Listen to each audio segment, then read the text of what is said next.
Nice, there you go. So that was great. Last night had a very positive community meeting about the AIDS Healthcare Foundation proposal. A lot of concerns raised. It was a packed house. I mean, it must have been 250 people or so. I mean, it was standing room only. So some real concerns about the project. So, but people handled it well, shared their concerns, asked thoughtful, good questions. So, So what do you think? What do you think the takeaways were from that? So a lot of concern around the number of units. That's a concern. Number of concern around the number of units, the size of the units. Being 250 square feet, the majority. That was a big concern. What type of services are going to be provided there or not provided there? That was a big concern. And another I thought valid concern was, has AIDS Healthcare Foundation done a similar project in another part of the country? And their answer to that was no, we have not.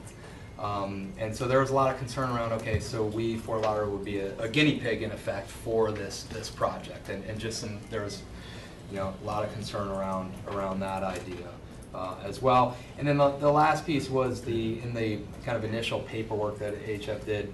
There was a big emphasis on homelessness, and that it would address those who are homeless and house those who are homeless. And what AHF said last night was, well, true, but now it's going to be much more workforce housing, affordable housing development. And just a lot of the folks last night were questioning, well, why do you talk so much about homelessness if now you're saying it's going to be affordable housing? And so concern around that. And if it is, a lot of formerly homeless people, a lot of folks were concerned about that. Well, a lot of people who are homeless is because they can't afford a house. So if you provide affordable housing, you might make a big dent on the homeless population. But anyway. Yeah. We learned that from our experience here with the encampment. A lot of folks didn't have first, last, and security. A lot of people were working and just couldn't afford the amount of rent that's expected in the downtown area. I mean, there are all kinds of housing solutions. So, I think a lot of the concerns that you speak about we'll have to address. But to me, I feel that we have an affordable housing crisis in Fort Lauderdale, and we need to find solutions. And to the extent that they may help us with our homeless situation, great.